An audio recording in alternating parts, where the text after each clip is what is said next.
السلام عليكم ورحمة الله وبركاته. الحمد لله نحمده ونستعينه ونستغفره ونتوب إليه، ونعوذ بالله من شرور أنفسنا وسيئات أعمالنا. من يهده الله فلا مضل له، ومن يضلل فلا هادي له، وأشهد أن لا إله إلا الله وحده لا شريك له، وأشهد أن محمدًا عبده ورسوله صلى الله وسلم عليه وعلى آله وأصحابه أجمعين. اللهم لا علم لنا إلا ما علمتنا، اللهم علمنا ما ينفعنا وزدنا علما، وأصلح لنا شأننا كله ولا تكلنا إلى أنفسنا طرفة عين. أما بعد، أيها الإخوة الكرام، هذه لحظات طيبة نجتمع هذا الاجتماع الذي أسأل الله تبارك وتعالى بأسمائه الحسنى وصفاته العليا أن يجعله اجتماع خير وبركة،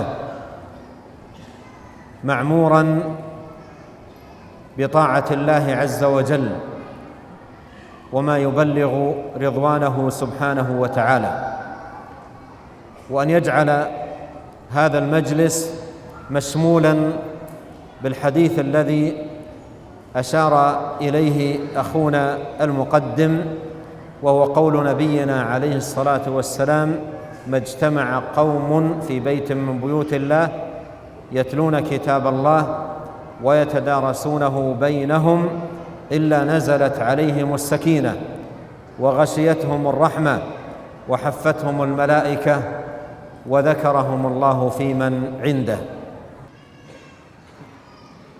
Assalamualaikum warahmatullahi wabarakatuh. Segala puji dan kita hanya memuji dan memuja Allah Subhanahu wa taala dan meminta keampunan kepada Allah Subhanahu wa taala dan meminta perlindungan kepada Allah Subhanahu wa taala dari kejahatan yang muncul dari diri kita, dan juga barang siapa yang dan juga kejahatan amalan atau kejelekan amalan kita. Barang siapa yang diberi petunjuk oleh Allah Subhanahu wa taala, maka tidak akan ada yang bisa menyesatkannya. Dan barang siapa yang disesatkan oleh Allah, maka tidak akan ada yang bisa memberi petunjuk padanya. Aku bersaksi bahwasanya tiada ilah yang berhak diibadati kecuali Allah Subhanahu wa taala, dan aku bersaksi bahwasanya Muhammad sallallahu alaihi wasallam adalah hamba Allah dan rasulnya. Semoga salawat dan salam senantiasa terlimpahkan kepada Nabi kita Muhammad sallallahu alaihi wasallam, para sahabatnya dan orang-orang yang mengikutinya. Kemudian kita memohon kepada Allah agar diberikan kepada kita ilmu, kemudian mengajarkan kepada kita apa yang bermanfaat, kemudian menambah ilmu kita, dan semoga kita semua menjadi orang-orang yang mendapatkan manfaat dengan ilmu tersebut. Kemudian kata beliau Syekh, amma ba'du, selanjutnya ini merupakan kesempatan yang sangat mulia. Kita berkumpul di rumah Allah, di salah satu rumah Allah yang kita memohon kepada Allah Subhanahu wa taala dengan nama-nama al-husna dan sifat-sifat Allah yang mulia. Semoga perkumpulan kita pada kesempatan kali ini perkumpulan yang senantiasa disertai oleh kebaikan dan juga ketaatan kepada Allah, perkumpulan yang akan membawa kepada ridha Allah Subhanahu wa taala. Dan juga semoga majlis kita pada kesempatan kali ini majlis yang sebagaimana terdapat dalam hadis Rasulullah sallallahu alaihi wasallam, tidaklah suatu kaum berkumpul bermajlis di rumah Allah, mereka membaca ayat-ayat Allah, mereka bertadarus mempelajari ayat-ayat Allah, kecuali akan dinaungi oleh para malaikat akan diliputi oleh rahmat Allah Subhanahu wa taala. وحديثنا أيها الإخوة الكرام هو تدارس آية من كتاب الله تبارك وتعالى، بل آيات، في موضوع مهم جدا يحتاج كل مسلم أن يكون على يقظة تامة ودراية بخطورته وشدة مضرته، وأنه آفة من الآفات العظيمة التي إن وجدت في المجتمعات أهلكتها، وبين الناس أفسدتهم، وألحقت بهم أضرارا لا حد لها ولا عد.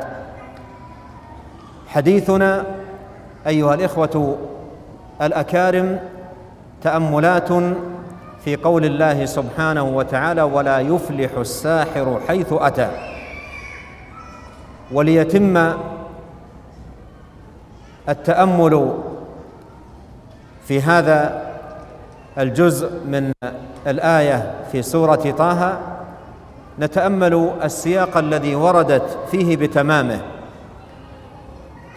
وأنبه أيها الإخوة الكرام إلى أن هذا السياق سياق عظيم جدا في تقرير بطلان السحر وفساده وشناعته، وأنه لا يترتب عليه أي منفعة ولا يتحقق من ورائه أي خير ومصلحة، بل هو شر كله وضرر كله وفساد كله، ولا يحصل منه صاحبه أو من يأتي إلى الساحر أي منفعة وأي فائدة. Kemudian beliau menjelaskan bahwasanya pembahasan kita atau topik yang akan kita pelajari bersama pada kesempatan kali ini adalah mempelajari, merenungi salah satu ayat dari Al-Quranul Karim, yang pembahasan ini adalah pembahasan yang sangat penting yang dibutuhkan oleh setiap muslim dan menuntut setiap muslim untuk waspada dan mengetahui akan bahaya perkara tersebut dan betapa besarnya kemudaratan dari perkara tersebut. Apabila hal tersebut muncul di suatu masyarakat, maka masyarakat tersebut akan binasa. Begitu juga apabila muncul perkara tersebut di dalam lingkungan kaum muslimin, kecuali mereka akan sengsara, yaitu pembahasan yang merenungi atau pembahasan tentang renungan ayat yang menjelaskan tentang bahaya sihir, di mana kata Allah Subhanahu wa taala dalam surat Thaha, Allah menjelaskan yaitu la yuflihus sahiru haitsu ata, tidak akan beruntung, tidak akan selamat seorang sahir, tukang sihir, dari mana saja ia datang, apa saja yang ia lakukan. Pembahasan ini kata beliau tentunya akan lebih sempurna apabila kita merenungi dan memperhatikan susunan dari ayat yang terdapat di dalamnya, ayat tentang bahaya sihir tersebut, yang ini menjelaskan pada kita betapa besarnya, betapa pentingnya memahami susunan ayat tersebut di dalam menjelaskan tentang kebatilan sihir dan bahaya dari sihir tersebut dan apa yang akan ditimbulkan oleh sihir, bahwasanya sihir tidak ada sama sekali sedikit pun manfaat dan faedah atau kebaikan yang ada di dalamnya. Semuanya adalah kejahatan, semuanya adalah kemudaratan yang akan membinasakan seorang yang mempelajarinya atau seorang yang melakukannya. Wa qawluhu jalla fi 'ulah wa la yuflihu as-sahiru haitsu ata. هذا حكم ثابت وقضاء نافذ قضاه رب العالمين وخالق الخلق أجمعين سبحانه وتعالى، أن الساحر أينما توجه وفي أي مكان حل وأي طريقة عمل لا يفلح، لا ينال فلاحا ولا يحصل فلاحا، بل لا يحصل في سحره أو من سحره إلا الخيبة والخسران في الدنيا والآخرة. هذا أمر قضاه رب العالمين، ولا يفلح الساحر حيث أتى. وإذا كان الساحر نفسه لا يفلح حيث أتى، فكيف يرجى من جهته فلاح؟ وكيف يطمع من جهته مصلحة؟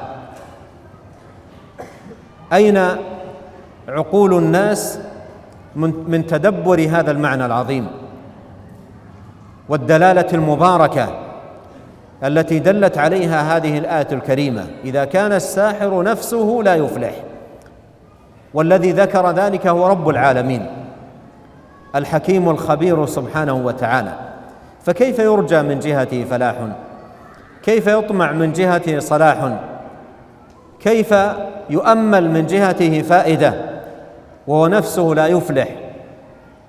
أينما توجه وأينما حل وفي أي مكان كان وبأي طريقة فعل لا يفلح إطلاقا.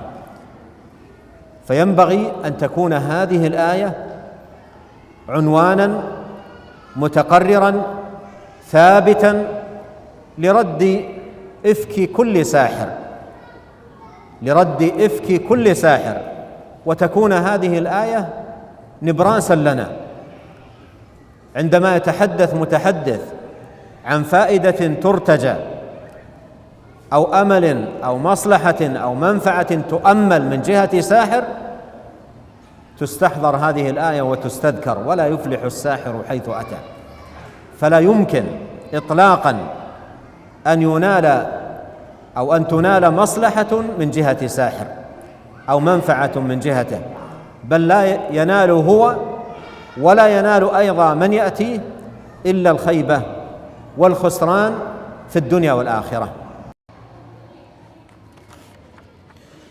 Kemudian Syekh melanjutkan bahwasanya firman Allah Subhanahu wa taala dalam surat Thaha ayat 69, yaitu wala yuflihus sahiru haitsu ata, tidak akan beruntung seorang sihir, seorang penyihir dari mana saja dia datang.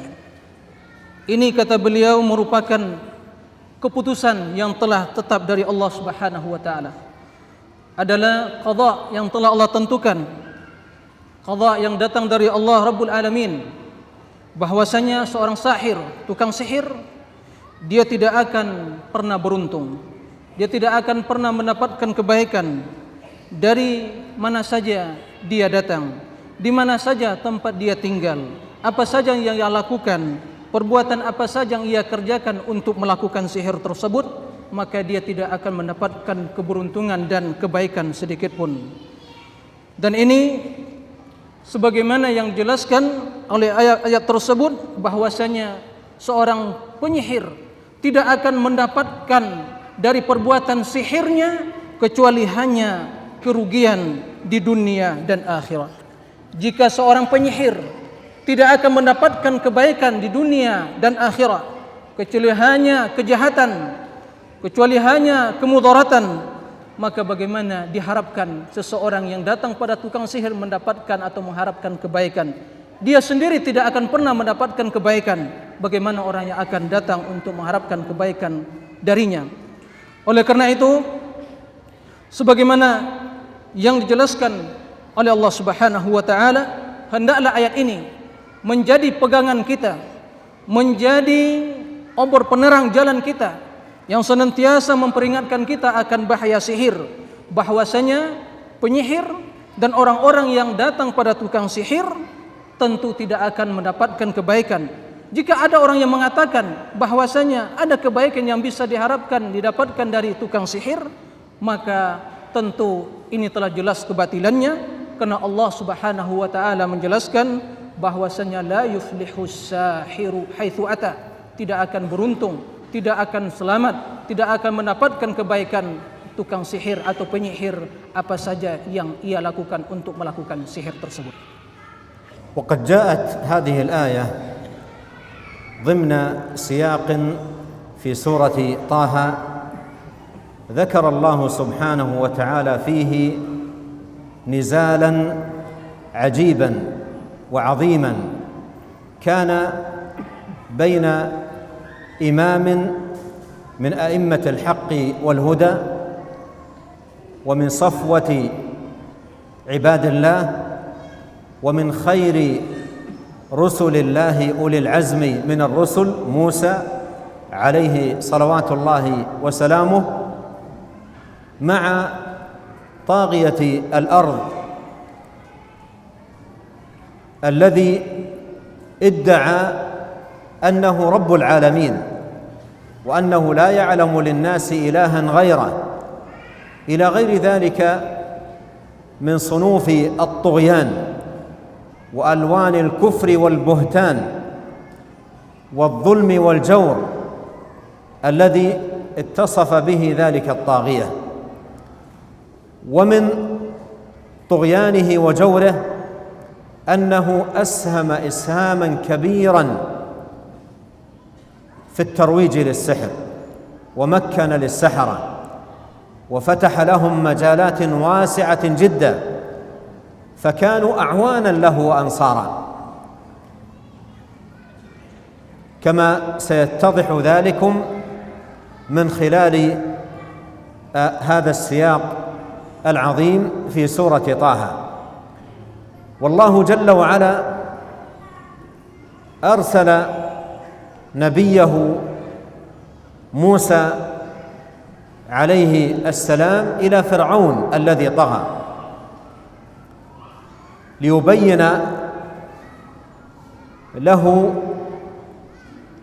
الحق ويريه السبيل ويحذره مما هو عليه من كفر وطغيان، فقولا له قولا لينا لعله يتذكر أو يخشى. فذهب موسى كما أمره الله وأقام الحجة وأظهر البرهان وأبان السبيل، ورأى فرعون على يدي موسى مما أيده الله به من الآيات ما يبهر العقول ويدعو المتأمل إلى الإيمان والتصديق،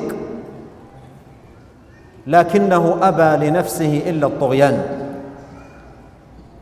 ولم يرضى لنفسه إلا الكفر والبهتان، مع أنه رأى ما يستوجب الإيمان، لكنه جحد وأبى، لكنه أبى أن يسلم جحودا وعنادا، وجحدوا بها واستيقنتها أنفسهم ظلما وعلوا.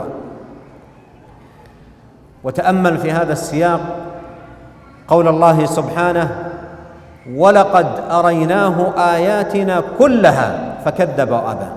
أبى إلا التكذيب، أبى إلا الجحود، مع أنه رأى الآيات العظيمات الباهرات، لكنه لم يرضى لنفسه إلا التكذيب والجحود.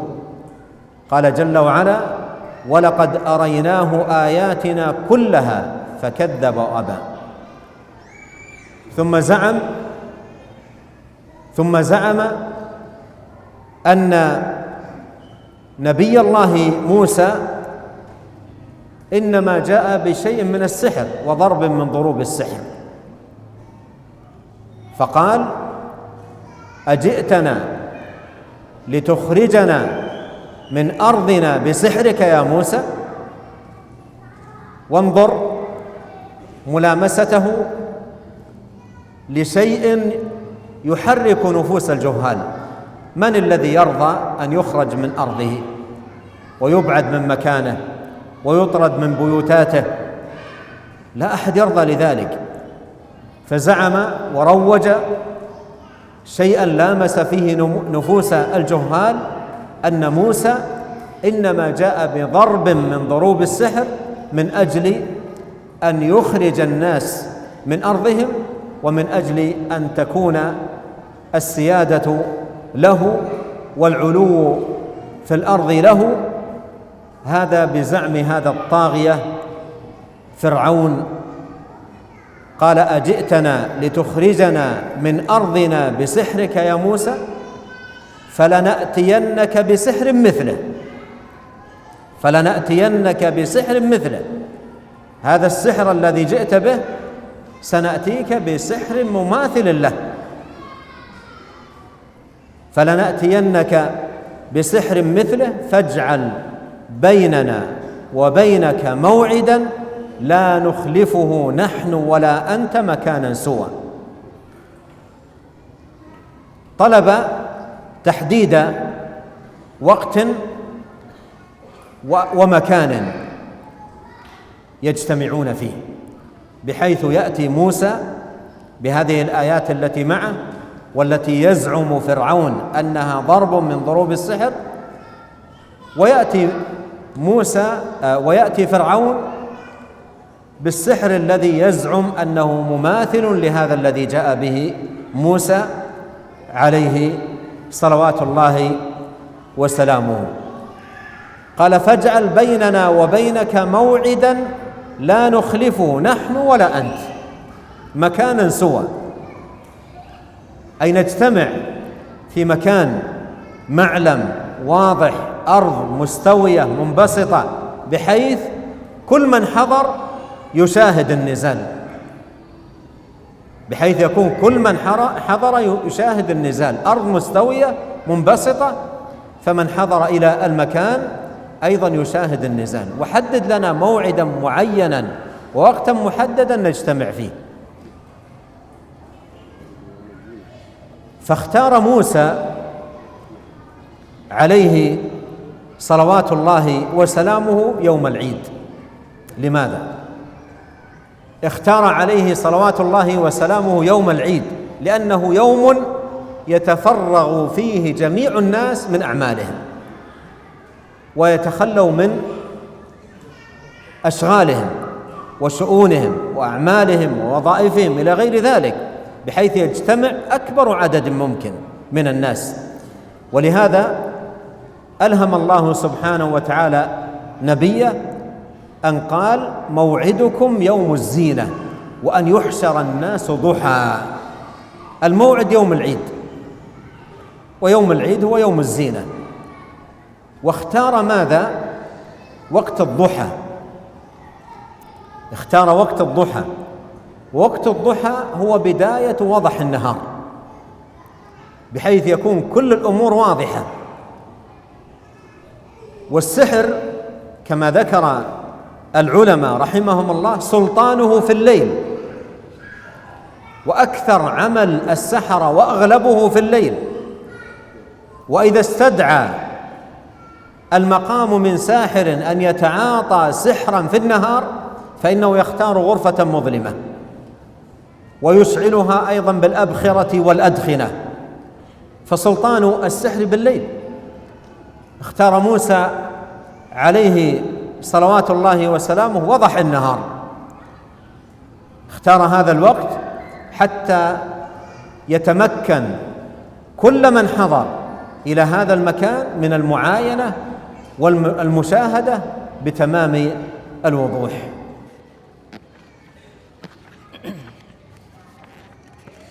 Kemudian Syekh Hafizahullah menjelaskan bahwasanya Allah Subhanahu wa taala menjelaskan dalam susunan ayat dalam surah Taha tentang perseteruan antara seorang rasul, seorang imam yang mengajak pada kebaikan, seorang imam yang mengajak pada Allah, kepada kebenaran, seorang nabi yang merupakan dari ulul azmi yang mengajak kepada al-haq, yaitu Nabi Musa alaihi salam, yang mengajak Fir'aun dari satu sisi, dari golongan yang kedua yang merupakan seorang tokoh yang mengajak pada kebatilan, seorang yang menyangka bahwasanya dirinya adalah Rabbul Alamin, adalah Tuhan yang diibadati, yang harus disembah oleh kaumnya. Dengan segala kesombongannya, dengan segala keangkuhannya, dengan segala kekufuran dan kebatilannya, dia berusaha untuk memalingkan manusia dari kebenaran yang telah dijelaskan oleh Nabi Musa alaihissalam. Nabi Musa alaihissalam menjelaskan kebenaran padanya, menjelaskan hujjah, menjelaskan jalan yang benar. Akan tetapi Fir'aun dengan segala kesombongannya, dengan segala keangkuhannya, menolak kebenaran tersebut, sementara ia melihat tanda-tanda kebenaran yang telah dijelaskan oleh Allah, yang telah disampaikan oleh Musa alaihissalam. Allah memerintahkan Nabi Musa untuk pergi kepada Fir'aun, untuk berkata, untuk mengajaknya dengan perkataan yang penuh dengan lemah lembut, agar dia kembali dan ingat dan beriman kepada Allah. Faqula lahu qawlan layyina la'allahu yatadzakkara aw yakhsha.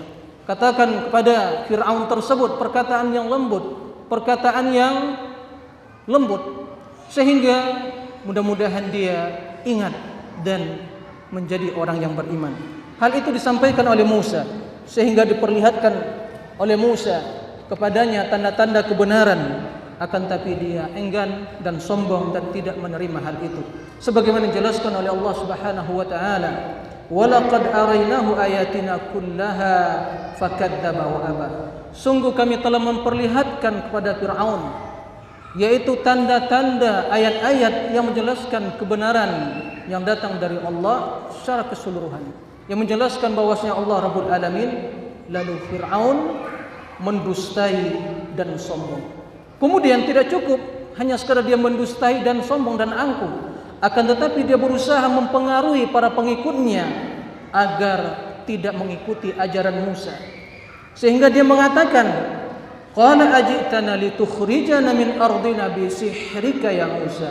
Wahai Musa, apakah kamu datang kepada kami untuk mengeluarkan kami dari negeri kami dengan sihirmu, wahai Musa? Tentu sebagaimana yang kita maklumi, siapa yang akan mau dikeluarkan, diusir dari negerinya? Tentu tidak seorang pun yang mau dari kalangan masyarakat untuk diusir dan dikeluarkan dari negerinya. Ini sebagai cara yang dilakukan oleh Fir'aun untuk menghalang kaumnya untuk beriman kepada Musa. Kemudian setelah itu dengan segala kesombongannya, dia mengatakan, jika halnya demikian, maka juga kami akan mendatangkan sihir seumpama seperti apa yang kamu sampaikan, wahai Musa. Dia mengira apa yang disampaikan oleh Musa adalah sihir, maka dia berkata, falana'tiyannaka bisihrin mithlihi, bahwasanya kami juga akan melakukan sihir yang sama untuk mengalahkan sihirmu.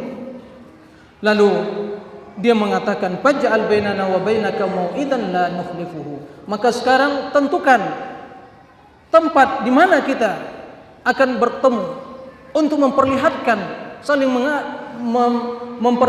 saling memperlihatkan kekuatan kita dalam menggunakan sihir tersebut. Di mana tempat tersebut adalah tempat yang tidak kita pungkiri, tempat yang jelas, tempat yang semua bisa diperhatikan dan dihadiri oleh semua masyarakat. Maka Musa berkata, qala mau'idukum yaumuz zinah, bahwasanya hari pertemuan kita memperlihatkan apa yang kalian katakan, dan juga untuk menyampaikan Musa untuk menyampaikan kebenaran yang datang dari Allah yang dianggap oleh Fir'aun sebagai sihir, yaitu yaumuz zinah, hari raya. Kenapa dipilih oleh Musa pertemuan tersebut pada hari raya? Karena pada hari raya adalah manusia telah bersiap-siap atau meninggalkan segala kegiatannya, hanya terkonsentrasi untuk menghadiri hari raya tersebut, sehingga mereka meninggalkan segala kegiatan dan kesibukan mereka. Kemudian diminta atau Musa mengatakan sebagaimana dijelaskan oleh Allah Subhanahu wa taala, wa yuhsyaran nas duha, di mana tatkala manusia berkumpul di siang hari atau di pagi hari, yaitu di waktu duha. Kenapa demikian? Kenapa diminta di waktu duha? Karena waktu duha, waktu yang telah terbit matahari di siang hari, sehingga manusia menyaksikan seluruh apa yang akan terjadi, apa yang akan dijelaskan oleh Musa, dan juga sihir yang dilakukan oleh Fir'aun.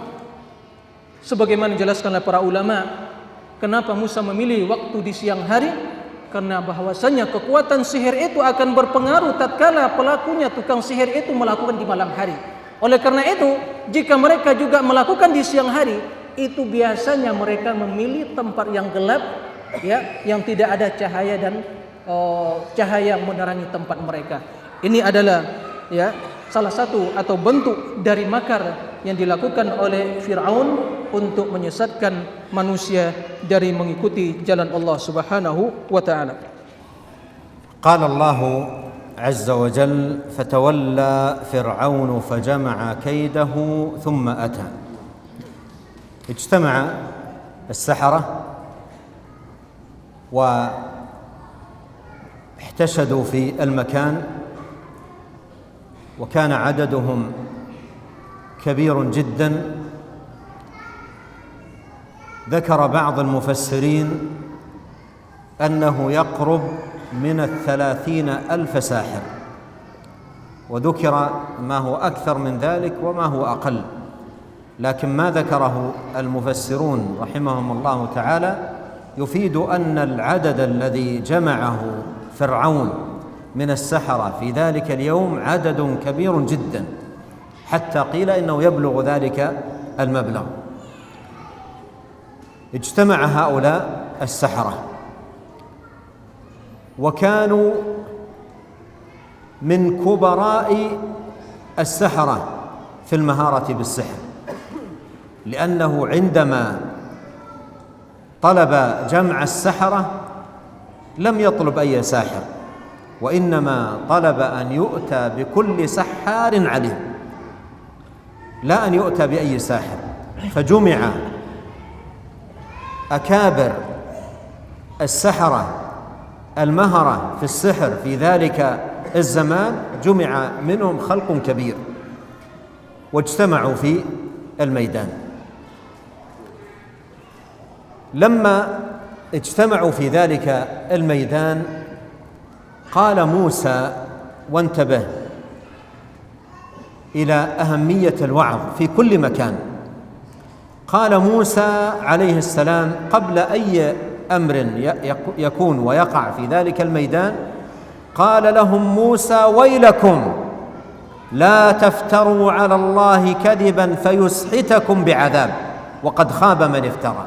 انتبهوا، هذه موعظة، زجر، تخويف، تهديد، يحذرهم عقوبة الله، يحذرهم سخط الله، يحذرهم نزول العقاب من الله فيسحتكم بعذاب، لا تنالون إلا الخيبة، قد خاب من افترى، احذروا. هذه موعظة لا شك أن لها تأثير في النفوس. وانتبه لهذه الفائدة، الموعظة التي هي عبارة عن ذكر النهي عن الأمر المحرم مع ذكر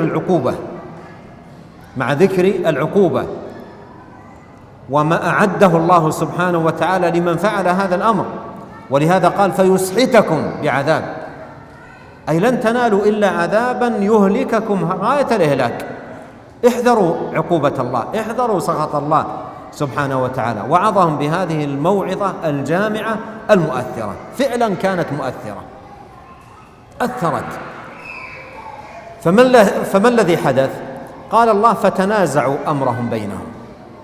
أحدثت بينهم شيء من التخلخل، تخلخل صف هؤلاء السحرة وأصبح بينهم تنازع. ما نوع هذا التنازع؟ لم يذكر، قال: فتنازعوا أمرهم بينهم، لكن ظاهر السياق يدل على أن بعض هؤلاء قالوا هذا ليس بساحر، وبعضهم قالوا إلا هو ساحر، وتنازعوا بينهم. لماذا؟ لأن هذا الكلام الذي سمعوه، هذه الموعظة التي سمعوها من موسى عليه السلام، ليس من معهودهم أبدا أن يسمع مثله من ساحر. هم يعرفون السحرة، هم سحرة ويعرفون السحرة، ويعرفون أن السحرة ليس من شأنهم أن يقول الواحد منهم مثل هذه الموعظة، هم أبعد الناس عن مثل هذا الوعظ. فلا يصدر مثل هذا الوعظ إلا من شخص مؤمن بالله يخاف عقاب الله، يحذر من عقاب الله وسخطه سبحانه وتعالى.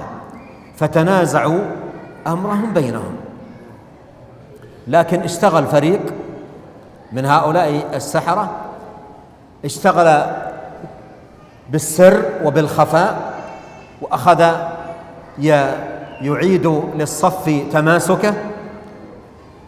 فالذي حدث كما ذكر الله سبحانه وتعالى: وأسروا النجوى. فئة من هؤلاء أخذوا يحاولون أن يجمعوا هذا الصف الذي تفكك والذي أثرت فيه هذه الموعظة، فأخذوا يتحدثون مع هؤلاء بهذا الحديث. قالوا: إن هذان لساحران يريدان أن يخرجاكم من أرضكم بسحرهما ويذهبا بطريقتكم المثلى. كلمة يخرجاكم من أرضكم بسحرهما مرت قريبا من كلام من؟ فرعون. مرت قريبا من كلام فرعون عندما قال لقومه، أو قال مخاطبا موسى: أجئتنا لتخرجنا من أرضنا بسحرك يا موسى. فيحتمل أن حجة فرعون لقنوا إياها، ويحتمل أنهم توافقوا معه في الحجة، يحتمل هذا ويحتمل هذا، لكنهم زادوا على كلام فرعون المتقدم أن قالوا: ويذهب بطريقتكم المثلى. وهنا انتبه لهذا الزعم. كل مبطل يزعم أن باطله هو الأمثل وهو الأفضل، ولا يعلم مبطل يقول إنه يدعو إلى باطل. كل مبطل يدعي أن باطله هو الأمثل وهو الأفضل، ولهذا قالوا: ويذهب بطريقتكم المثلى. إذن لا تبالوا ولا تلتفتوا لهذه الكلمة التي سمعتم من موسى، واجتمعوا صفا واحدا، فأجمعوا كيدكم ثم أتوا صفا وقد أفلح اليوم من استعلى. اجتمعوا وكونوا يدا واحدة. ثم تأمل قولهم: وقد أفلح اليوم من استعلى، أي أن هؤلاء السحرة وجميع السحرة يظن كل واحد منهم أنه بالسحر يفلح. هذا ظن هؤلاء. يظن الواحد منهم أنه بالسحر إذا دخل السحر وتعلمه وتعاطاه أنه يفلح بهذا الأمر. هذا ظن يظنه جميع السحرة. ولهذا قال هؤلاء القوم: وقد أفلح اليوم من استعلى، أي من كان له العلو والظهور والغلبة يفلح. وهذا ظن من هؤلاء أن سحرهم يكسبهم ماذا؟ فلاحا. ولتكن على علم أن كل ساحر يظن هذا الظن، يظن أنه ينال فلاحا، يحصل فائدة، يكتسب مصلحة من سحره. قالوا: يا موسى إما أن تلقي وإما أن نكون أول من ألقى. تبدأ وإلا نبدأ؟ تلقي ما عندك أو نلقي ما عندنا؟ فألهم الله نبيه موسى إلى أن يطلب منهم أن يبدأوا بإلقاء ما في أيديهم من سحر. قال: بل ألقوا فإذا حبالهم وعصيهم يخيل إليه من سحرهم أنها تسعى. يخيل إليه أي لموسى وأيضا للحاضرين أنها تسعى، أي أنها حيات تمشي في ذلك المكان المستوي المنبسط الذي اجتمعوا فيه. وهذا يفيد أن هذا السحر الذي كان عليه هؤلاء سحر تخييل، بحيث يخيل للناظر أن هذا الذي يراه حية، وهو في الواقع حبل أو عصا سحر تخييل. فخيل لموسى عليه السلام وخيل للحاضرين أن هذه العصي الكثيرة التي امتلأ بها ذلك المكان المنبسط حيات تسعى. فأوجس في نفسه خيفة موسى، وهذا الذي يسميه العلماء الخوف الطبيعي، خوف من سبع، خوف من حية، خوف من عدو، هذا خوف طبيعي ولا يؤثر، يوجد في الإنسان إذا وجد هذا الشيء المخوف. فأوجس في نفسه خيفة موسى، قلنا لا تخف إنك أنت الأعلى، العلو لك. هم يقولون قد أفلح اليوم من استعلى، قال الله العلو لك، لا تخف ولا تبال بهذه الأمور التي يظهرونها، أذهب عن نفسك الخوف. توكل موسى على رب العالمين ولجأ لجوء المؤمن الواثق بالله سبحانه وتعالى، وألقى العصا التي في يده كما أمره الله. قال الله له وألق ما في يمينك تلقف ما صنعوا إنما صنعوا كيد ساحر ولا يفلح الساحر حيث أتى. ألق ما في يمينك، في يمينه عصا صغيرة، والوادي ممتلئ بماذا؟ الوادي ممتلئ بالعصي والحبال التي أصبحت في مخيل الناس كأنها حيات، وهي واقعها حبال وعصي ألقوها في هذا الوادي، إضافة إلى الآلات التي جاءوا بها والعتاد الذي يستخدمونه. الوادي ممتلئ. سبحان الله، انتبه، ألقي ما في يمينك تلقف ما صنعوا.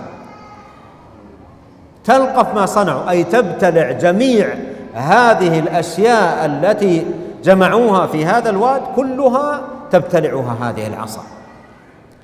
هنا شيء آخر، هنا آية من آيات الله، هنا أمر آخر مختلف تماما عن هذا السحر الذي جاء به القوم. عصا صغيرة ابتلعت جميع ما في الوادي من حبال وعصي، ابتلعتها حقيقة، والله على كل شيء قدير.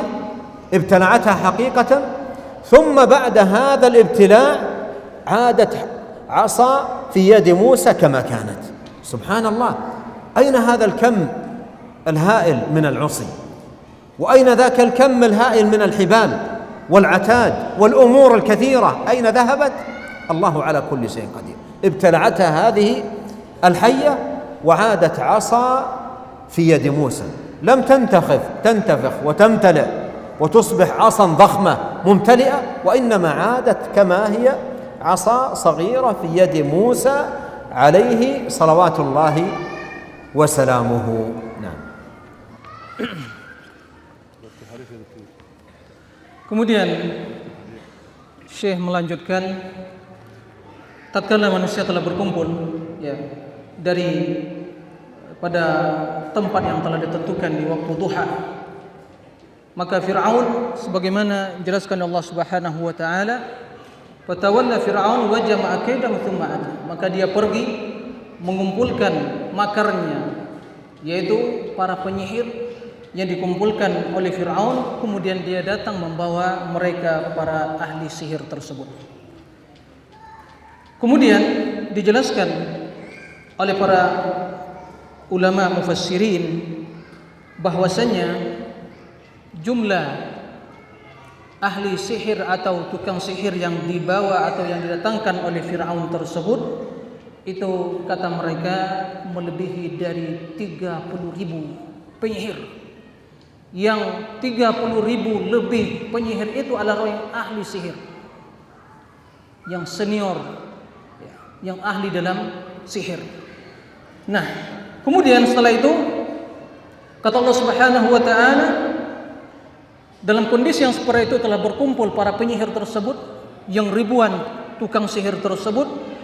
Kesempatan yang seperti ini digunakan oleh Musa untuk memberikan mau'izah, nasihat.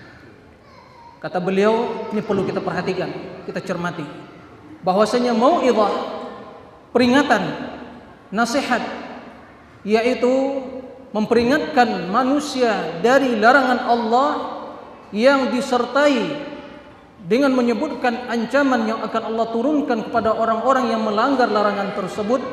Ini kata beliau merupakan suatu metode dakwah yang sangat bermanfaat. Maka Musa memanfaatkan kesempatan yang seperti itu sehingga menasihatkan, memberikan nasihat, memberikan pelajaran pada mereka yang hadir, para tukang sihir dan juga yang hadir dalam menyaksikan kejadian itu. Qal wailakum, celaka kalian, binasa, kalian akan celaka, azab Allah akan turun kepada kalian, kemurkaan Allah. La taftaru 'ala Allahi kadiba, jangan kalian membuat kebohongan atas nama Allah. Sihir itulah kebohongan, kekufuran. Maka celaka dan binasa kalian kalau kalian melakukan sihir. Kemudian la taftaru 'ala Allahi kadiba, jangan kalian membuat kebohongan atas nama Allah. Fayushitakum bi'adab, insyaallah akan menimpahkan kepada kalian, menurunkan kepada kalian azab. Wa qad khaba man iftara, sungguh telah merugi, telah celaka orang-orang yang membuat kebohongan. Kemudian ternyata mau'izah ini berpengaruh, mempengaruhi mereka yang hadir, para tukang sihir tersebut, sehingga membuat mereka kebingungan. Saling terjadi di antara mereka perselisihan. Watanaza'u amrahum, sehingga terjadi di antara mereka perdebatan. Sebagian mengatakan mustahil kalau yang disampaikan Musa itu sihir. Gak mungkin perkataan yang seperti itu datang dari tukang sihir. Mereka mengetahui sihir. Sebagian mengatakan iya itu sihir. Watanaza'u amrahum, terjadi perdebatan di kalangan mereka. Di sini mau'izah yang disampaikan oleh Musa mampu memporak-porandakan barisan dan saf mereka. Kemudian akan tetapi sebagian yang masih meyakini itu adalah sihir, asarrun najwa, yaitu mereka mengumpulkan sebagian atau yang masih bisa dipengaruhi tersebut dan menyampaikan. Mereka berbicara, menjelaskan tentang sihir tersebut secara sembunyi-sembunyi, mempengaruhi orang yang bisa dipengaruhi oleh mereka. Lalu mengatakan kepada yang hadir, kepada masyarakat yang hadir menyaksikan perseteruan itu, qalu inna hadza la sahirani yuridani ay yukhrijakum min ardikum. Sesungguhnya yang berdua ini yaitu Musa dan Harun itu adalah penyihir yang akan mengeluarkan kalian dari negeri kalian. Kata beliau, Syekh, perhatikan bahwasanya hujah, argumentasi, syubhat yang dilontarkan oleh penyihir tersebut sama dengan hujah Fir'aun. Sebagaimana dijelaskan dalam ayat yang telah dijelaskan atau yang sebelumnya, sebagaimana kata Allah Subhanahu wa taala, qala ajitana litukhrijana min ardina bisihrika ya Musa. Dia mengatakan Fir'aun, ya Musa, apakah kamu akan mengeluarkan kami, mengusir kami dari negeri kami dengan sihirmu ini? Nah, syubhat yang sama dilontarkan oleh para penyihir tersebut. Syekh menjelaskan apakah syubhat Fir'aun tersebut itu yang diambil oleh mereka, atau mereka berkebetulan sama syubhat dan ucapannya dalam mempengaruhi masyarakat tentang sihir tersebut. Akan tetapi kata Syekh, para penyihir tersebut menambah syubhat yang lain, yaitu wa yazhaba bi tariqatikumul muthla, maka mereka atau Musa dan Harun itu akan melenyapkan, menghancurkan ritual atau kebiasaan atau tariqah atau jalan yang kalian tempuh. Di sini kata Syekh, mereka mengatakan bahwa jalan yang mereka tempuh, agama yang mereka ikuti itu adalah agama yang mutlak, yang terbaik. Ini pelajaran kata Syekh bahwasanya setiap ahlul batil, setiap orang yang mengajak pada kesesatan, dia akan mengatakan bahwasanya jalan kamilah, agama kamilah, kepercayaan kamilah, aliran kamilah yang terbaik. Ahlul batil mengatakan hal itu. Akan tetapi kebatilan jelas tidak akan mungkin bisa ditutupi kebatilannya. Nah, setelah itu fa ajmi'u kaidahum tsumma tusabban. Oleh karena itu, mereka tadi saling menebarkan isu di kalangan mereka sama mereka, maka jangan kalian terpengaruh, akan tetapi bersatulah, satukan barisan kalian, samakan barisan kalian, satukan pendapat kalian. Jangan kalian berselisih pendapat tentang apa yang akan disampaikan oleh Musa itu. Summa tu sopan, maka datanglah secara bersamaan, secara bersop-sop, yang jangan sampai terpisah atau tercerai-berai ya sop dan barisan kalian.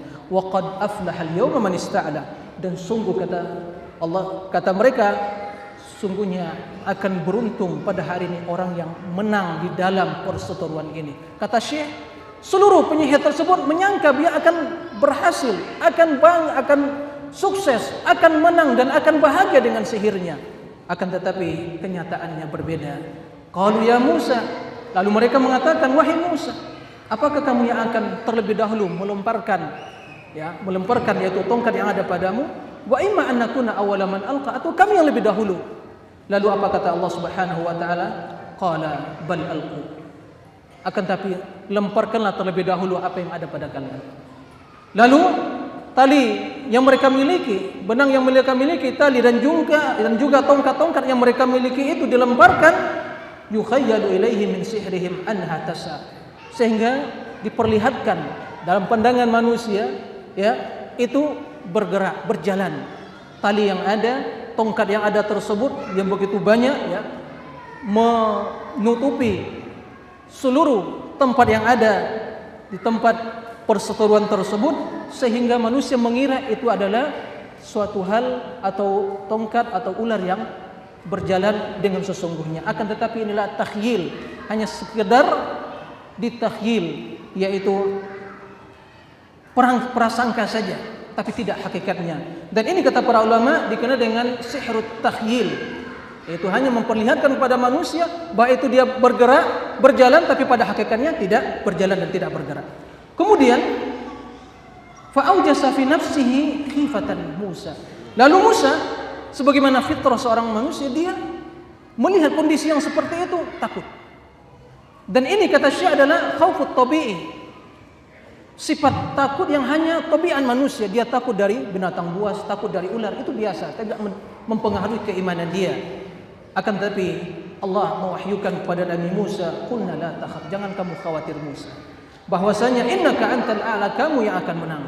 Bahwasanya sihir-sihir mereka itu akan batil, akan dihancurkan oleh Allah Subhanahu wa taala, sehingga Allah memerintahkan Musa, fa alqi ma fi yaminika talqafu ma sanau. Allah memerintahkan, lemparkanlah apa yang ada di tanganmu, yaitu tangan kananmu, yaitu tongkat yang kamu bawa. Niscaya itu akan menelan seluruh apa yang mereka buat, sihir yang mereka lakukan. Lalu tongkat yang berubah menjadi ular tersebut menelan dan memakan seluruh apa yang dilakukan oleh sihir tersebut. Subhanallah, ini adalah hakikat Allah Maha Kuasa melakukan, menjadikan tongkat yang kecil di tangan Nabi Musa menjadi ular, kemudian menelan seluruh tali menali dan juga menelan tongkat yang telah berubah dalam pandangan manusia menjadi ditelan oleh tongkat yang telah menjadi ular tersebut dan menelan seluruhnya. Kemudian tatkala diambil oleh Musa, kembali kepada seperti semula menjadi tongkat. Lalu kemana pergi tali menali dan juga tongkat yang banyak tersebut yang ditelan oleh tongkat Nabi Musa yang menjadi ular tersebut? Kemana perginya? Allahu a'lam. Ini merupakan kekuasaan Allah Subhanahu wa taala yang menjelaskan akan kebenaran apa yang dibawa oleh Nabi Musa alaihi salam. Kemudian setelah itu kata Allah Subhanahu wa taala, wala yuflihus sahiru haitsu ata, bahwasanya tidak akan beruntung, tidak akan selamat, tidak akan mendapatkan kebaikan siapapun dari tukang sihir apa saja yang ia lakukan. Mereka mengatakan qaf af'al yawma man ista'la, telah beruntung, telah bahagia, telah selamat, telah mendapatkan kebaikan orang yang menang pada hari ini. Tapi persangkaan, dugaan mereka tersebut dibatalkan oleh Allah Subhanahu wa taala, bahwasanya tukang sihir tidak akan pernah beruntung, tidak akan pernah mendapatkan kebaikan apa saja yang mereka lakukan untuk melakukan sihir tersebut. وفي هذا الموطن أنبه على فائدة مهمة جدا فيها شد من عضد من أكرمه الله سبحانه وتعالى بسلوك منهج الأنبياء في الدعوة إلى التوحيد والتحذير من الشرك والتحذير من صنوف الباطل ومنها السحر. فمن كان كذلك فهو مؤيد بتأييد الله، منصور بنصر الله تبارك وتعالى. إنا لننصر رسلنا والذين آمنوا وكان حقا علينا نصر المؤمنين. فكما أيد الله سبحانه وتعالى نبيه ورسوله موسى عليه السلام وأيد رسله، فإنه تبارك وتعالى يؤيد كل من سلك نهج الأنبياء في الدعوة إلى الله سبحانه وتعالى والتحذير من الباطل. قل هذه سبيلي أدعو إلى الله على بصيرة أنا ومن اتبعني وسبحان الله وما أنا من المشركين.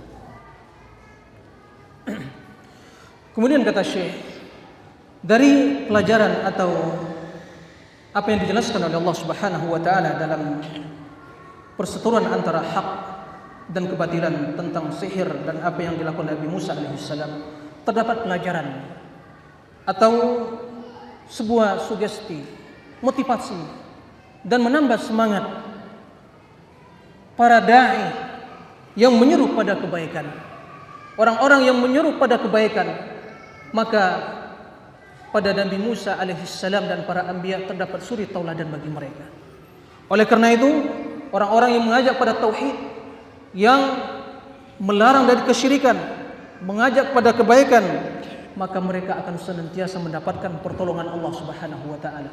Dan ini janji Allah, inna lanansuru rusulana walladzina amanu. Sesungguhnya kami, kata Allah, akan memberikan pertolongan kepada para rasul kami dan juga orang-orang yang beriman. Wa kana haqqan alaina nasrul mu'minin, dan merupakan suatu kewajiban yang Allah wajibkan atas dirinya untuk menolong orang-orang yang beriman.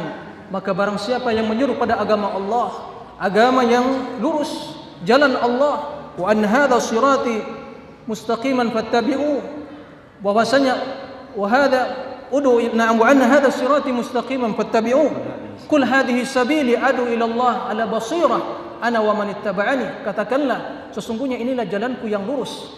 Aku menyeru pada Allah dan barang siapa dan orang-orang yang mengikutiku. Maka setiap orang-orang yang mengikuti para anbiya di dalam berdakwah kepada Allah, maka mereka akan mendapatkan pertolongan dan keselamatan dan pemeliharaan dari Allah Subhanahu wa taala. Dan ini adalah kabar gembira bagi para dai yang menyeru pada kebaikan. ولهذا جاء في موضع آخر في ذكر القصة نفسها ما ذكره الله سبحانه وتعالى عن نبيه موسى. قال الله تبارك وتعالى فلما ألقوا قال موسى ما جئتم به السحر إن الله سيبطله. قال موسى ما جئتم به السحر إن الله سيبطله إن الله لا يصلح عمل المفسدين. فالساحر مفسد، الساحر مفسد في الأرض، والله تبارك وتعالى لا يصلح عمل المفسد.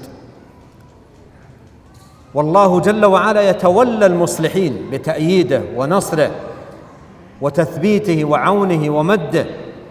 فهذه فائدة ثمينة يستفيدها من سلك نهج الأنبياء في الإصلاح في الأرض ومحاربة الإفساد والمفسدين. Kemudian kata Syekh, dalam ayat yang lain Allah Subhanahu wa taala menjelaskan tentang kisah yang sama, bahwasanya tatkala mereka para penyihir tersebut telah melemparkan tali menali yang ada pada tangan mereka sehingga diperlihatkan kepada manusia itu adalah ular yang bergerak, maka Musa mengatakan kepada mereka, falamma alqaw qala Musa ma ji'tum bihi sihr. Tatkala mereka telah melemparkan tali yang mereka miliki dan tongkat tersebut, lalu Musa mengatakan bahwasanya apa yang kalian lakukan tiada lain kecuali sihir. Innallaha sayubtilu, sesungguhnya Allah akan menghancurkan sihir tersebut. Innallaha la yuflihu amalan mufsidin, la yuslihu amalan mufsidin. Sesungguhnya Allah tidak akan memperbaiki, tidak akan menerima amalan perbuatan orang-orang yang melakukan kerusakan. Dari ayat ini bahwasanya penyihir, tukang sihir adalah orang-orang yang melakukan kerusakan di permukaan bumi. وقد دل القرآن الكريم أن هذا الإفساد الذي هو السحر لا يكون إلا مع الكفر بالله، ولا يكون الساحر ساحرا إلا بالكفر بالله سبحانه وتعالى، ولا يمكن أن يدخل عالم السحر والسحرة ويكون من أهل السحر إلا بخطوتين اثنتين كلتاهما كفر بالله تبارك وتعالى. تأملهما في قول الله سبحانه وتعالى في سورة البقرة: ولما جاءهم رسول من عند الله مصدق لما معهم نبذ فريق من الذين أوتوا الكتاب كتاب الله وراء ظهورهم كأنهم لا يعلمون واتبعوا ما تتلو الشياطين على ملك سليمان. فالساحر لا يمكن أن يكون ساحرا إلا بخطوتين: الأولى نبذ الكتاب، نبذ القرآن. ولهذا الذي يريد أن يدخل عالم السحر يطلب منه أربابه وأهله والعياذ بالله أن يمتهن كتاب الله، وكلما كان الامتهان للقرآن أعظم كان الدخول في السحر أوغل. ولهذا قال الله: نبذ فريق من الذين أوتوا الكتاب كتاب الله وراء ظهورهم. هذه الخطوة الأولى. والخطوة الثانية اتباع الشياطين وطاعتهم فيما يدعونه إليه من الكفر بالله سبحانه وتعالى. فبهاتين الخطوتين يكون ساحرا. Kemudian Syekh menjelaskan bahwasanya perbuatan sihir tersebut tidak akan mungkin bisa dilakukan oleh tukang sihir dan bisa terlaksana sihir tersebut kecuali dengan kekufuran dan kesyirikan. Oleh karena itu, sebagaimana dijelaskan oleh Al-Quran bahwasanya para tukang sihir tidak akan mungkin mampu melakukan sihir mereka, dan sihir tersebut tidak akan berpengaruh dan tidak akan terwujud atau teraplikasi kecuali dengan melakukan dua bentuk kekufuran. Dua tahapan. Tahapan yang pertama sebagaimana firman Allah Subhanahu wa taala surah Al-Baqarah ayat 101.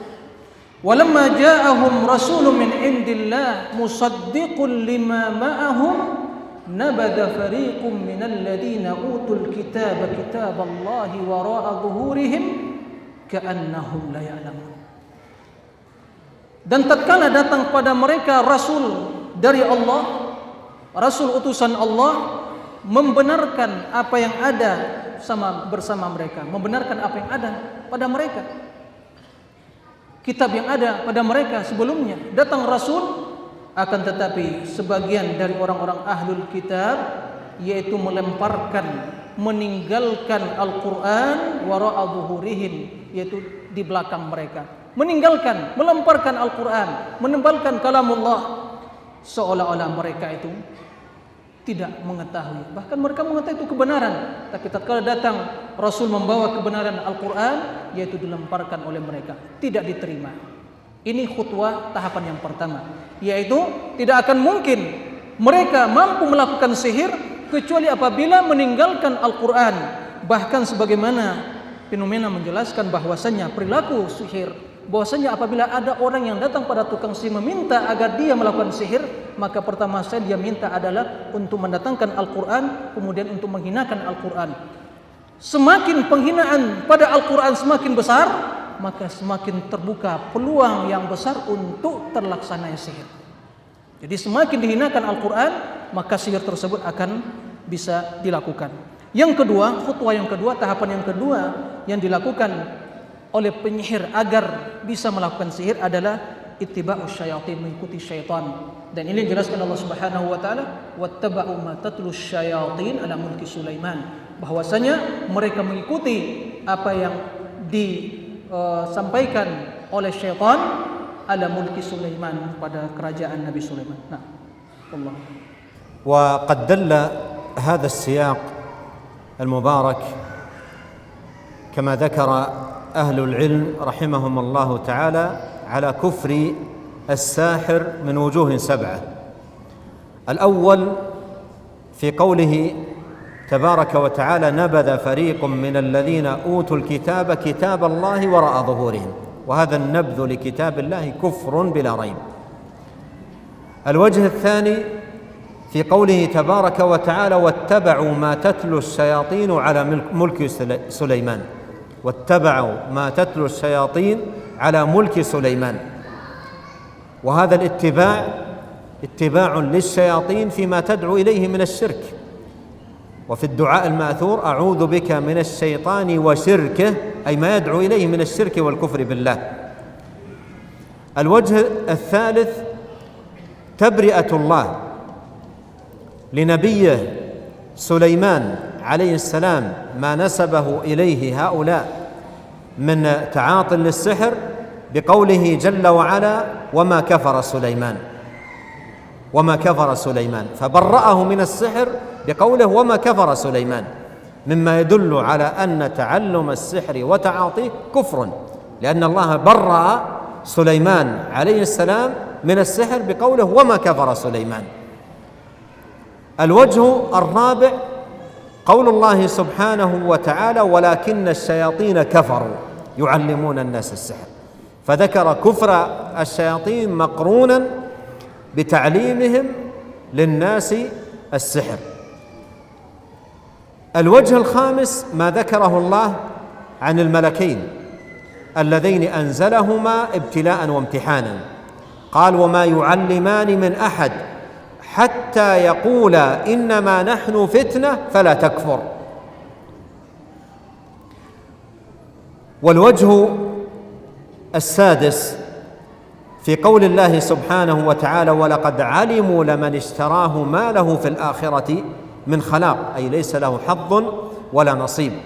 والسابع في قوله ولو أنهم آمنوا واتقوا لمثوبة من عند الله خير لو كانوا يعلمون. فهذه وجوه 7 دل عليها هذا السياق المبارك على كفر الساحر. Kemudian saya menjelaskan bahwasanya susunan ayat yang terdapat dalam surah Al-Baqarah 101 dan 100 sampai 103 itu menjelaskan bahwasanya pelaku sihir adalah orang yang kufur kepada Allah, orang yang kafir kepada Allah Subhanahu wa taala. Dan siyak atau susunan ayat tersebut menjelaskan kekufuran sahir dari 7 sisi, 7 pendalilan. Yang pertama kata Syekh adalah nabadha fariqun minal ladzina utul kitaba kitab Allah. Mereka meninggalkan Al-Qur'an, kitabullah, dan tidak menerima Al-Qur'an. Dan sebagaimana dimaklumi bahwasanya meninggalkan Al-Qur'an, melemparkan Al-Qur'an, menolak Al-Qur'an merupakan perbuatan kufur. Maka tidak akan mungkin dia bisa melakukan itu kecuali kufur meninggalkan Al-Qur'an. Ini yang pertama. Yang kedua, kata beliau, firman Allah Subhanahu wa taala ayat 102 dari surah Al-Baqarah, wattaba'u ma tatlu syayatin, bahwasanya para penyihir tersebut tiada lain hanya mengikuti syaitan yang kufur kepada Allah, yang mengilhamkan sihir itu kepada manusia yang ada di zaman Nabi Sulaiman. Tiada lain, mereka hanya mengikuti syaitan dan tidak mengikuti Nabi Sulaiman. Sebab Nabi Sulaiman adalah seorang nabi, bukanlah seorang penyihir. Jadi mereka hanya mengikuti apa yang diilhamkan oleh syaitan. Sehingga Allah Subhanahu dalam hadis Rasulullah menjelaskan kita berlindung kepada Allah dari syaitan dan kesyirikannya, yaitu dari apa-apa yang diserukan oleh syaitan berupa kesyirikan dan kekufuran. Yang ketiga, bahwasanya Allah Subhanahu wa taala menjelaskan keberadaan Nabi Sulaiman, bahwasanya Nabi Sulaiman alaihissalam adalah nabi yang tidak melakukan sihir tersebut. Sehingga Allah menjelaskan wa ma kafara Sulaiman walakinna syayatina kafaru. Bahwasanya Nabi Sulaiman tidak kufur, yaitu dengan mempelajari sihir, karena dia bukan penyihir tapi nabi. Akan tetapi syaitanlah yang telah kufur. Kenapa? Karena syaitan yang mempelajari sihir, yang mengajarkan sihir kepada manusia. Yu'allimuna an-nasa sihir, yaitu mengajarkan sihir kepada manusia. Yang keempat, kata beliau, yaitu firman Allah Subhanahu wa taala menjelaskan tentang kekufuran, yaitu syaitan yang mengajarkan sihir pada manusia, sebagaimana firman Allah, yu'allimuna an-nasa sihra. Dan itu adalah perbuatan syaitan yang mengajarkan sihir kepada manusia. Yang kelima, yaitu apa yang dijelaskan oleh Allah Subhanahu wa taala tentang kedua malaikat, yaitu Harut wa Marut, yang Allah utus sebagai fitnah, ujian bagi manusia. Keduanya mengajarkan tentang sihir, akan tetapi memperingatkan bahwasanya kami adalah fitnah. Wa ma yu'allimani min ahadin hatta yaqula innama nahnu fitnatun fala takfur.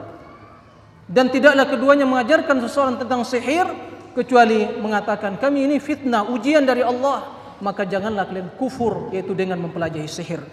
Yang keenam, bahwasanya Allah Subhanahu wa taala menjelaskan walaqad alimu laman ishtarahu ma lahu fil akhirati min khalaq. Mereka telah mengetahui bahwasanya orang-orang yang mempelajari sihir, yang telah menjual keimanannya dengan sihir tersebut, yang telah mengganti keimanannya dengan sihir tersebut, maka tidak ada sama sekali baginya di akhirat kelak. Dan jelas orang yang tidak ada bagiannya di akhirat kelak adalah orang-orang yang kafir. Yang ketujuh, firman Allah Subhanahu wa taala, walau annahum amanu wattaqau lamathubatun min indillahi khair. Jika mereka beriman, para penyihir itu beriman dan bertakwa kepada Allah, tentu pahala yang ada di sisi Allah lebih baik dari sihir tersebut. Menjelaskan bahwasanya mereka tidak beriman dan tidak bertakwa kepada Allah dengan melakukan perbuatan sihir tersebut. وأختم أيها الإخوة الكرام هذا الحديث بذكر بعض الفوائد المستنبطة من قوله جل وعلا ولا يفلح الساحر حيث أتى.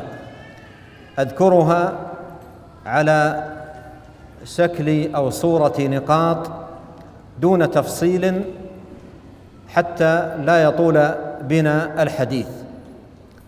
الفائدة الأولى أن الساحر كما أخبر الله تبارك وتعالى لا يفلح أبداً. وينبغي أن نعلم هنا أن الفلاح هذه الكلمة كما قال العلماء هي أجمع كلمة في حيازة الخير في الدنيا والآخرة.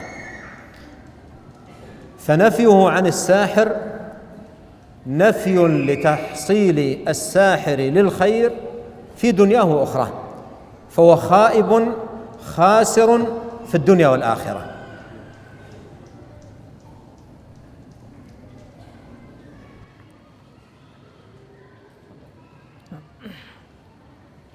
Kemudian kata Syekh Hafizahullah, bahwasanya pembahasan kita pada kali ini akan saya akhiri dengan menyebutkan sebagian dari pelajaran atau fawaid yang bisa kita petik dari firman Allah Subhanahu wa taala, la yuflihus sahiru haitsu ata. Tidak akan beruntung, tidak akan mendapatkan kebaikan dan keselamatan dan segala kebaikan para penyihir dari mana saja atau apa saja mereka lakukan. Dan faedah yang akan disampaikan beliau hanya dalam bentuk pembahasan atau poin-poin secara global, tidak akan dijelaskan secara rinci. Yang pertama kata beliau, faedah yang pertama yang bisa kita petik dari firman Allah la yuflihus sahiru haitsu ata adalah bahwasanya penyihir, tukang sihir, sebagaimana dijelaskan oleh Allah Subhanahu wa taala, tidak akan pernah mendapatkan kebaikan, tidak akan pernah beruntung. Dan perlu diketahui kalimatul falah, istilah falah adalah suatu kalimat yang mencakup, mengandung seluruh makna kebaikan di dunia dan akhirat. Maka la yuflihus sahir, maka dia tidak akan mendapatkan kebaikan sedikit pun baik di dunia dan akhirat. Ini firman Allah Subhanahu wa taala yang menjelaskan akan kerugian dan kesengsaraan, kebatilan, kehinaan para penyihir. الفائدة الثانية أن السحر ليس طريقة واحدة، وإنما طرائق كثيرة ومدارس متنوعة وأنواعه عديدة. وقد قال الله جل وعلا في هذا السياق حيث أتى، أي أيا كانت طريقته وأيا كان أسلوبه في السحر وأيا كانت مدرسته. السحر أيا كانت طريقته أسلوبه نوعه، هذا مآله ومصيره أن صاحبه لا يفلح إطلاقا لا في دنياه ولا في أخراه. Nah, faedah yang kedua kata Syekh, bahwasanya firman Allah Subhanahu wa taala la yuflihus sahiru haitsu ata, menjelaskan kepada kita bahwasanya sihir itu tidak satu cara atau satu bentuk saja, akan tapi menggunakan bermacam cara dan bermacam amalan dan perbuatan. Kendati demikian, apapun yang mereka lakukan, cara untuk melakukan sihir, maka mereka tidak akan pernah beruntung. Mereka tidak akan pernah mendapatkan kebaikan. Bagaimanapun cara dan bentuk pelaksanaan sihir tersebut, maka mereka tidak akan pernah mendapatkan kebaikan dan selamat dunia dan akhirat. الفائدة الثالثة أن الساحر إذا كان أمره كما أخبر الله لا يفلح حيث أتى، فإن من يأتي إليه يطلب من جهته منفعة صلاحا فائدة من باب أولى أن لا يفلح. إذا كان الساحر نفسه لا يفلح حيث أتى، فمن يأتي إلى الساحر ليطلب منه فائدة منفعة مصلحة جلب خير دفع ضر إلى غير ذلك، فإنه لا يفلح من باب أولى. Kemudian kata Syekh, jika kita telah ketahui bahwasanya sihir, penyihir tidak akan pernah mendapatkan kebaikan apapun yang dia lakukan untuk melakukan sihir, maka tentu orang yang datang pada penyihir untuk meminta kebaikan, untuk mendapatkan kebaikan dan menolak kemudaratan dengan menggunakan sihir tersebut, tentu lebih utama tidak akan mendapatkan kebaikan tersebut. Karena para penyihir tidak akan pernah mendapatkan kebaikan, tidak akan pernah beruntung, tidak akan pernah selamat, tidak akan pernah mendapatkan kebaikan. Maka tentu orang-orang yang datang kepadanya untuk menginginkan kebaikan dan menolak kemudaratan tersebut, tentu lebih pantas tidak akan mendapatkan kebaikan dan keberuntungan di dunia dan akhirat. الفائدة الرابعة دلت هذه الآية على بطلان النشرة التي هي حل للسحر بسحر مثله، حل للسحر بسحر مثله. وقد جاء في الحديث الصحيح أن النبي صلى الله عليه وسلم سئل عن النشرة قال هي من عمل الشيطان. فحل السحر بسحر مثله هذا أمر لا يجوز. لا يجوز أن يذهب مسلم إلى ساحر حتى وإن كان غرضه من الذهاب إليه أن يحل عنه سحرا أصابه. نأخذ ذلك من هذه الآية من قوله جل وعلا ولا يفلح الساحر حيث أتى، فهو داخل تحت عموم قوله تبارك وتعالى حيث أتى، فلا يمكن أن ينال من جهة أي فلاح ولو كان ذلك حلا للسحر بسحر مثله.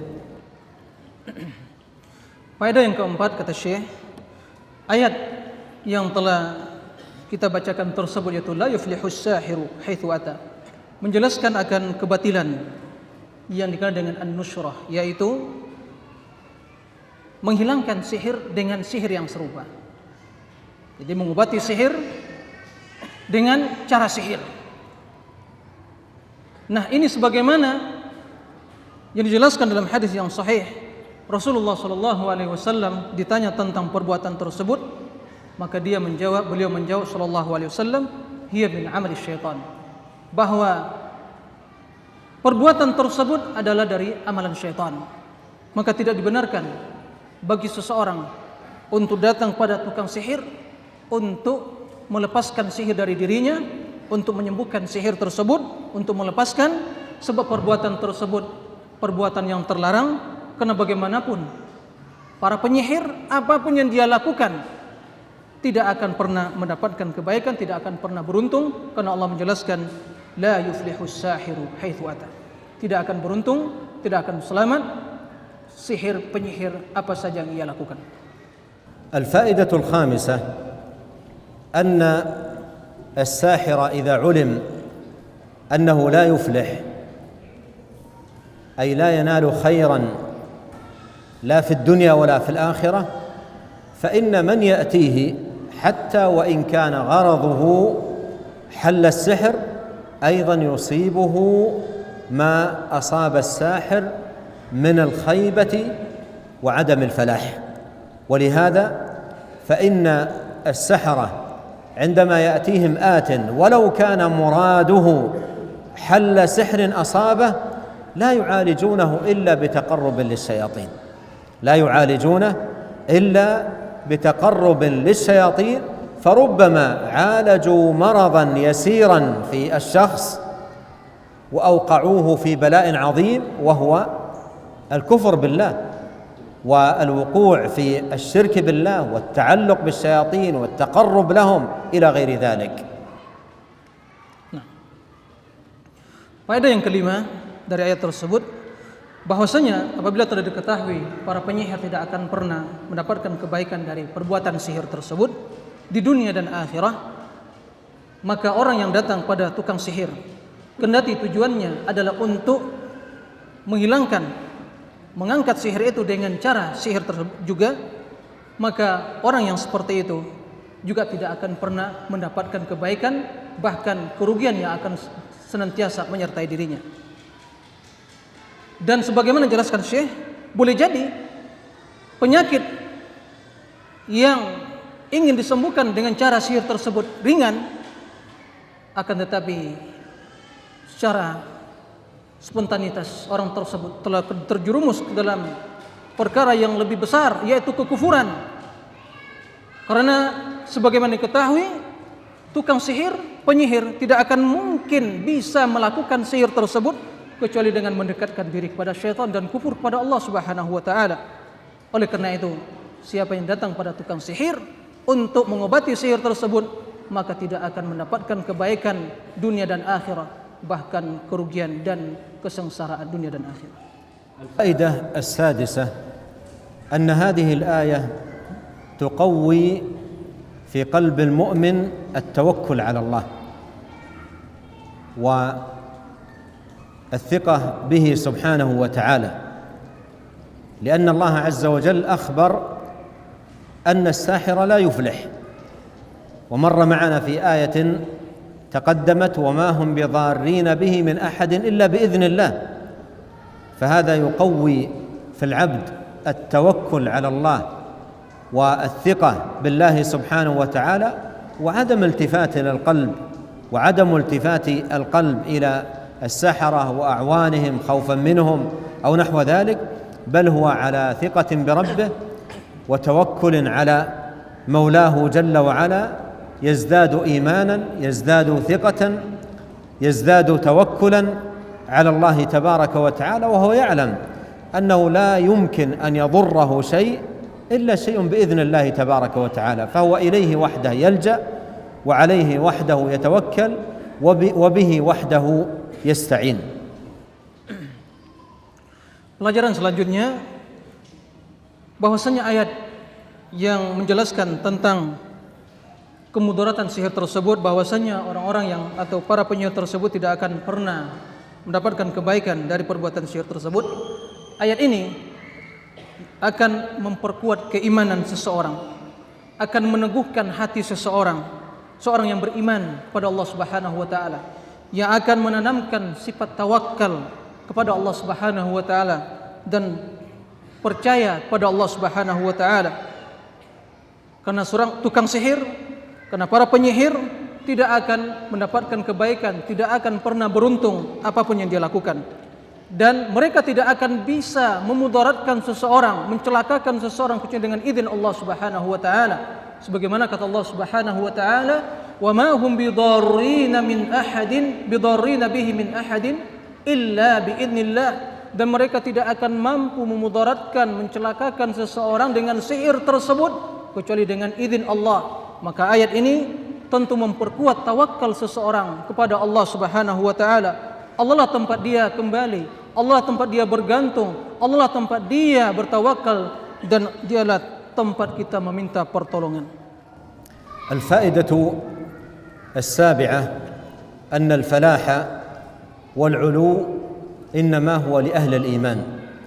قد مر معنا في هذا السياق أن السحرة قالوا وقد أفلح اليوم من استعلى، فأبى الله جل في علاه أن يكون الفلاح إلا لأهل الإيمان. ولهذا قال جل وعلا في هذا السياق: ولا يفلح الساحر حيث أتى. أمر نبيه ورسوله موسى عليه السلام أن يلقي تلك العصا الصغيرة، وألق ما في يمينك تلقف ما صنعوا إنما صنعوا كيد ساحر ولا يفلح الساحر حيث أتى. Faedah yang ketujuh, bahwasanya keberuntungan, kebaikan, dan kemenangan hanya bagi orang-orang yang beriman, bukan bagi para penyihir. Allah Subhanahu wa taala telah menjelaskan bahwasanya para penyihir tidak akan pernah selamat, tidak akan pernah mendapatkan kebaikan, tidak akan pernah beruntung. Tatkala mereka para penyihir tersebut mengatakan dalam ayat surat Thaha, "Wa qad aflaha al-yawma man ista'la."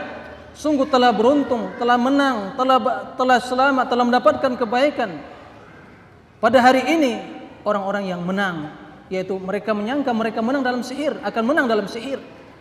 Akan tapi Allah Subhanahu wa taala menjelaskan kebatilan syubhat mereka itu dengan mengatakan, "La yuflihus sahiru haitsu ata." Tatkala memerintahkan Nabi Musa untuk melemparkan tongkat yang ada di tangan kanannya sehingga menjadi ular dan menelan seluruh tongkat-tongkat dan tali menali yang mereka lemparkan sehingga terlihat bergerak bagaikan ular, maka kemudian Allah mengatakan, "La yuflihus sahiru haitsu ata." Tidak akan pernah menang, tidak akan pernah mendapatkan kebaikan, keselamatan para penyihir apapun yang mereka lakukan. الفائدة الثامنة أن هذا الحكم الذي ذكره الله جل وعلا في هذه الآية ولا يفلح الساحر حيث أتى حكم يتناول كل ساحر في كل زمان، وهذا نعلمه من طريقة القرآن. فالسياق كان عن سحرة معينين نازلوا موسى عليه السلام، فقال سبحانه وتعالى في هذا السياق: وألق ما في يمينك تلقف ما صنعوا إنما صنعوا كيد ساحر، ولم يقل ولا يفلح هؤلاء، ولم يقل ولا يفلح هؤلاء السحرة، وإنما قال ولا يفلح الساحر حيث أتى. فطريقة القرآن إذا كان الحكم لا يختص بالمعين الذي جاء السياق لإبطال ما هو عليه، وإنما يتناول كل من كان على صفته، يأتي الحكم عاما كما هو في هذه الآية قال ولا يفلح الساحر حيث أتى. فالساحر هنا أي كل ساحر، فأل للجنس. Kemudian faedah yang ke-8 dari ayat tersebut, bahwasanya hukum yang telah dijelaskan oleh Allah Subhanahu wa taala tentang para penyihir, di mana mereka tidak akan pernah mendapatkan kebaikan, mereka tidak akan pernah beruntung, mereka tidak pernah akan sukses dunia dan akhirat. Itu mencakup seluruh penyihir di setiap zaman dan waktu, dari dahulu sampai akhir zaman, bahwa setiap penyihir tidak akan pernah mendapatkan kebaikan atau keberuntungan yang diinginkan dari sihir tersebut di dunia dan akhirat. Dan ini kata beliau merupakan metode Al-Quran di dalam menjelaskan suatu hukum yang apabila mencakup seluruh manusia, maka hukum tersebut berlaku untuk seluruh manusia. Dalam redaksi ayat tersebut bahwasanya Allah menjelaskan tatkala Nabi Musa diperintahkan untuk melemparkan tongkat yang ada di tangannya, kemudian menelan dan memakan seluruh apa yang dilakukan oleh para penyihir tersebut. Kemudian Allah menyebutkan bahwasanya la yuflihus sahiru haitsu ata. Tidak akan beruntung para penyihir dari mana saja dia apa saja dia lakukan. Tidak mengkhususkan mereka yang ada di zaman Nabi Musa. Tidak mengatakan la yuflihu haula, mereka tidak akan beruntung, yaitu melakukan sihir zaman Nabi Musa. Tidak, tapi la yuflihus sahir, tidak akan beruntung sahir, penyihir, siapa saja, di mana saja, kapan saja, tidak akan pernah beruntung, tidak akan pernah sukses, tidak akan pernah mendapatkan kebaikan.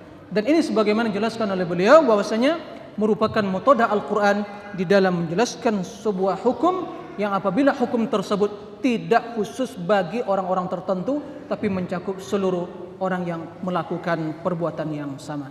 الفائدة التاسعة أهمية دراسة سير الأنبياء عليهم صلوات الله وسلامه، وأنها سير حافلة بالعبر والعظات والدروس البالغات، وفيها تقوية للإيمان وربط لجأش المؤمن وتقوية لصلته بربه وتوكله عليه.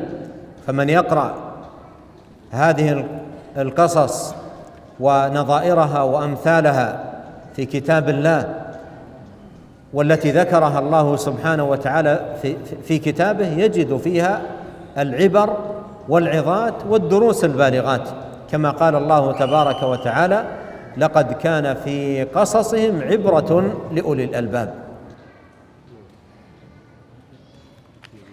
Kemudian faedah yang selanjutnya yang ke-9 kata Syekh, bahwasanya penting, merupakan suatu hal yang sangat penting dalam kehidupan kita untuk mempelajari sirah para nabi alaihimussalam. Karena dalam sirah mereka, perjalanan hidup mereka, terdapat pelajaran yang sangat berharga. Terdapat mau'izah yang sangat berharga dalam kehidupan seorang muslim, yang akan memperkuat keimanannya, yang akan memperteguh hatinya dan memperkuat hubungannya dengan Allah Subhanahu wa taala, sehingga dia senantiasa bertawakal kepada Allah, kembali kepada Allah, menggantungkan segala urusannya kepada Allah Subhanahu wa taala. Barang siapa yang membaca Al-Qur'an dan membaca kisah, qasas, sejarah atau sirah para anbiya, maka akan mendapatkan hakikat yang telah disebutkan tadi. Sehingga kata Allah Subhanahu wa taala menjelaskan hal ini dalam Al-Quran, laqad kana fi qasasihim ibratun liulil albab. Sungguh telah ada dalam kisah para anbiya tersebut itu pelajaran bagi orang-orang yang berakal. Maka hendaklah kita mempelajari, mengkaji tentang sejarah para anbiya di dalam berdakwah dan menebarkan kebaikan.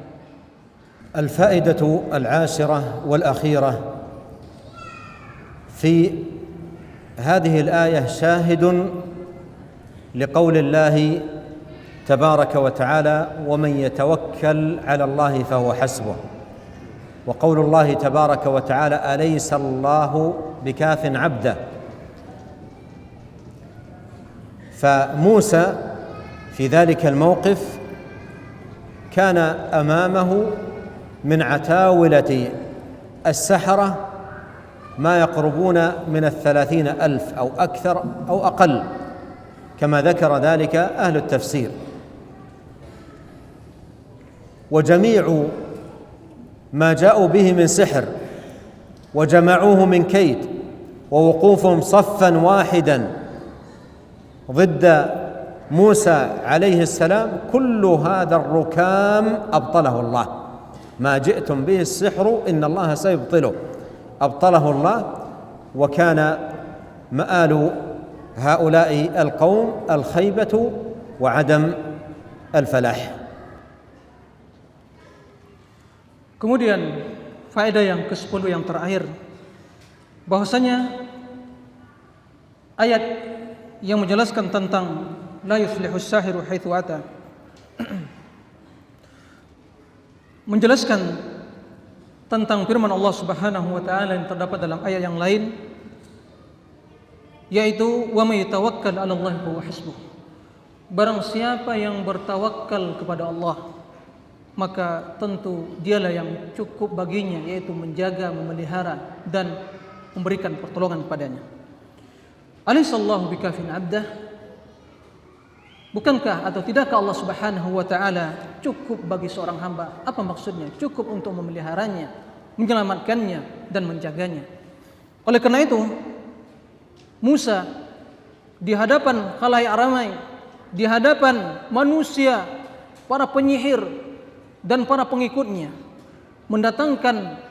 Fir'aun mendatangkan para penyihir ahli sihir di zamannya, yang sebagaimana dijelaskan oleh para ahli tafsir melebihi 30.000 penyihir yang senior ahli sihir yang melakukan apa yang mereka lakukan berupa makar dan perbuatan sihir tersebut.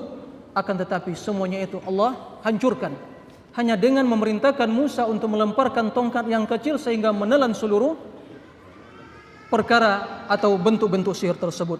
Hal ini sebagaimana menjelaskan Allah Subhanahu wa taala, menegaskan, memperkuat bahwasanya Allah Subhanahu wa taala adalah yang cukup menjaga, yang cukup memelihara hambanya dari seluruh apa yang akan membahayakan atau seluruh yang akan mencelakakan mereka.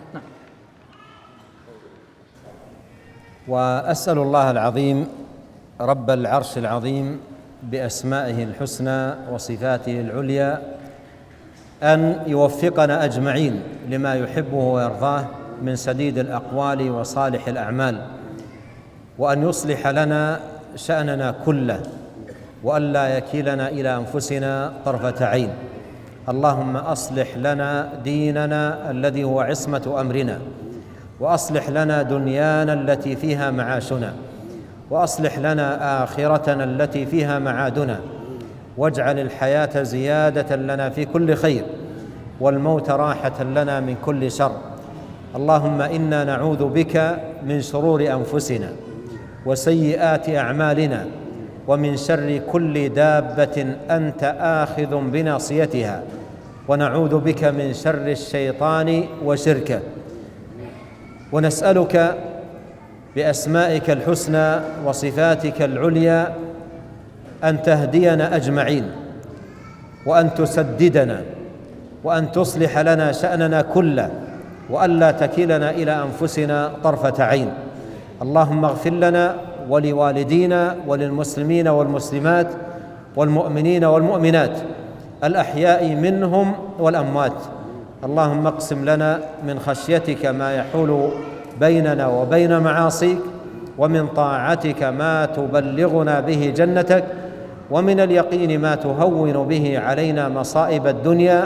اللهم متعنا بأسماعنا وأبصارنا وقوتنا ما أحييتنا، واجعله الوارث منا، واجعل ثأرنا على من ظلمنا، وانصرنا على من عادانا، ولا تجعل مصيبتنا في ديننا، ولا تجعل الدنيا أكبر همنا ولا مبلغ علمنا، ولا تسلط علينا من لا يرحمنا. سبحانك اللهم وبحمدك، أشهد أن لا إله إلا أنت، أستغفرك وأتوب إليك. اللهم صل وسلم على عبدك ورسولك نبينا محمد وآله وصحبه أجمعين. Kemudian Syekh Hafizahullah mengakhiri pertemuan ini dengan memohon kepada Allah Subhanahu wa taala, Allah yang Maha Agung, Rabb yang memiliki arasy yang Maha Agung, memohon kepada Allah dengan nama-nama yang mulia dan sifat-sifatnya yang sempurna. Semoga Allah membimbing kita untuk mengatakan perkataan yang baik dan membimbing kita untuk melakukan amal saleh dan tidak menyerahkan diri kita pada diri kita sendiri dan untuk memperbaiki segala urusan kita.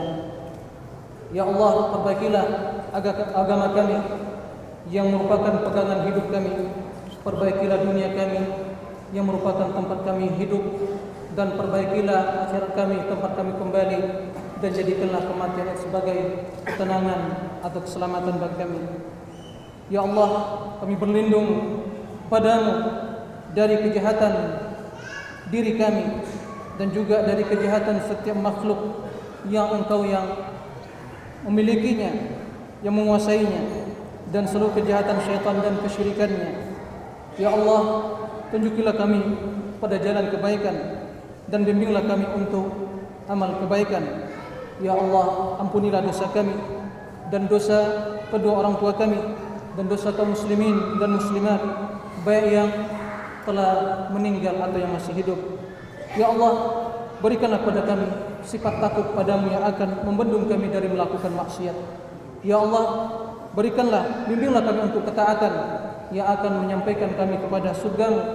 Ya Allah, jangan jadikan dunia sebagai tujuan hidup kami, dan jangan pula Engkau, ya Allah, biarkan kami, dan jangan pula Engkau jadikan orang-orang yang tidak takut kepadamu untuk menguasai kami dan menzalimi kami. Ya Allah,